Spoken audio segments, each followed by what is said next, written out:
Is Maxwell Anderson. Guess who's at the center of both those cases? He is renowned criminal defense attorney. He's the guy. He is Anthony Cotton. Tony, so good to see you. Thank you so much for making some time for us. Thanks for having me on. If there's something going wrong, you want Tony on retainer. That's true. For sure. Yeah, I agree. You are no doubt. Let's start with Maxwell Anderson. So the news today, I first heard it on our midday show, was that Maxwell Anderson has been moved. He is the guy in the Sade Robinson case. Why was he moved? He was moved at my request. I reached out to the governor's office before he was even sentenced in this case because I knew it's a high-value target in prison that there would be serious risk to his safety here in Wisconsin. So we made the request very early on after the conviction, and it happened randomly a couple days ago. Where is he? Can you tell us? I don't know where he is. He's out of state, though, right? Yeah, he's out of state.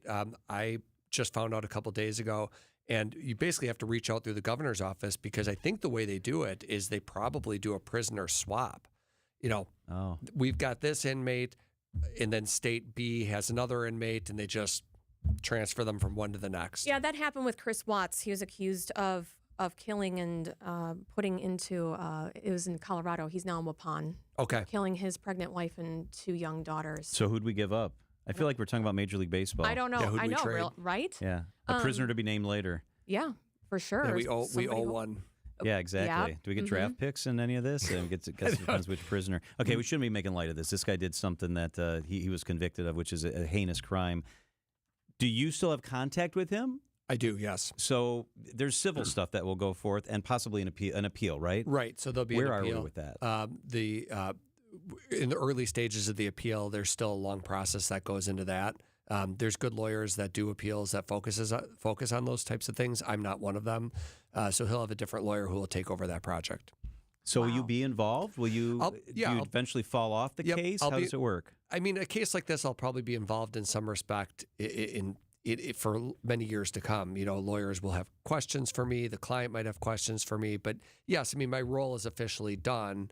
And so I'm more of a sounding board right now to help try to facilitate the appeal process. I thought it was really interesting at sentencing about dismembering a body and mutilating a corpse. You can be only sentenced to one or the other. Yeah, I was surprised too when we found that out after when we looked into it further, and that's exactly right. You can't be convicted or sentenced on both of those. It's the craziest thing. How did you figure that out? You had to just read the statutes, and there's a statute. It's a complicated analysis, but there's one statute that talks about being convicted of multiple crimes, and in that statute it says you cannot be convicted of both of these. The legislature made that decision. Anthony Cotton is with us in the studio. Let's move on to Morgan Geyser. Morgan Geyser, a Waukesha County judge, has signed off on the release for her, the Slender Man stabbing young woman from a mental institution. I think that happened this week. Has she been actually released, Tony? Yes. Is she in her new place? Yes. I want to give us some little bit of background. So there was a place, I think it was in Sun Prairie. Correct, yep. And it got leaked. That's where it was going to be, and people made a stink, and so she wasn't allowed to go there. How did we get from there to where we are now? Right. So after that happened, there have been a lot of delays, as your listeners probably know, in getting her out, and there have been reasons for that. The last delay was because the location was leaked. People started protesting and complaining. So what we ended up doing was we asked the judge to no longer conduct a hearing on the release. We said if DHS, the agency that has to find the place, if they find the place and the victim's family approves it, because it has to go through the victim's family, and if the prosecutor approves it, we asked the judge just to sign off on it, and he agreed. So all this was done behind the scenes before I ever even needed to go to court. And that way the location would be private. That way there was no public hearing on it, and it got done. Morgan Geyser was convicted, right? Yeah. Of stabbing her classmate 19 times. Well, she was found not guilty by reason of mental disease. Exactly. Yeah.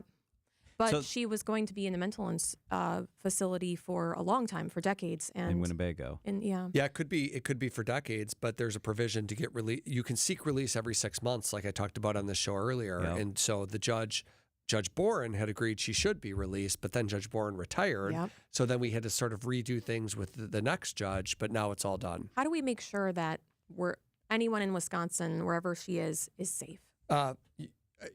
people are going to be safe. I mean, in terms of where she is or the facility, she's monitored by GPS. There's electronic monitoring. It's connected right to the Department of Corrections, where if any tampering happens or the bracelet's cut off, they would know immediately.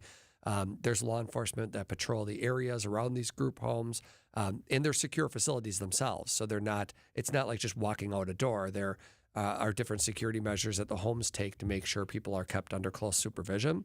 I also think with mental health, you sort of start to see when someone's decompensating, and there's going to be so much observation that's taking place that if meds aren't being taken or there were any issue, they would become aware of it and address it immediately. Is she allowed to go to the grocery store or go to the movie theater, the library? How does that work? The way it works is initially, no, she'll be introduced to the facility and meet the people who are there. But as time goes by, they will. The goal is to reintegrate Morgan into the community. I mean, she went into custody. Think about it. 12 years old, she went into custody, and this is her first time out of custody from 12 to 22 or 23 years old. So there's a lot of learning. She missed, high school, dances, prom, driver's license, the internet. She hasn't had the internet at Winnebago. She doesn't know how to use the internet. She knows how to use it probably from her childhood, but hasn't seen it for a decade. So they have to work with Morgan on a lot of those life skills, and that's what they'll be doing. So are you nervous at all? We've asked you in the past, are you nervous because of the act she committed? Different approach. Are you nervous about her mental health? Are you nervous about, you just laid it out, she has not been a member of society for a really long time. And if they took any one of us and put us away somewhere and we didn't have any outside influence or contact, or it was very minimal, are you nervous about her adjustment? Yeah, it's like that movie Ferris Bueller's Day Off, where they say life moves pretty fast. You got to stop and look around once in a while. And it's that sort of thing. Like life moves really fast now, especially. So I am worried. I'm worried that the fire hose of information that gets pushed onto people on the internet, on social media, if she ever gets on social media. I have a lot of concerns that it needs to be done right with Morgan. And I think they will do it right. They recognize her needs, and I'm going to be here for her the whole time. Is she allowed to be on social media? No, she won't be. Is there something she's not allowed to do? Yeah, she won't be on social media or anything like that. But eventually, as restrictions are relaxed and they try to reintegrate her in a more normal way, these are the things that are going to come up. He is prominent criminal defense attorney, Anthony Cotton. Always good to have you in the studio. Thank you so much, Tony. Thanks, you guys. I always like being here. It is 324 WTMJ. Let's check those markets out. Everything in the green today. The Dow is up 172. That is about 0.4%. The NASDAQ was up 160. That's 0.75%. And the S&P was up 33 points on the day. That is 0.5%. Record highs for the second day for the Dow, the S&P, and the NASDAQ. Annex Wealth Management is financial planning at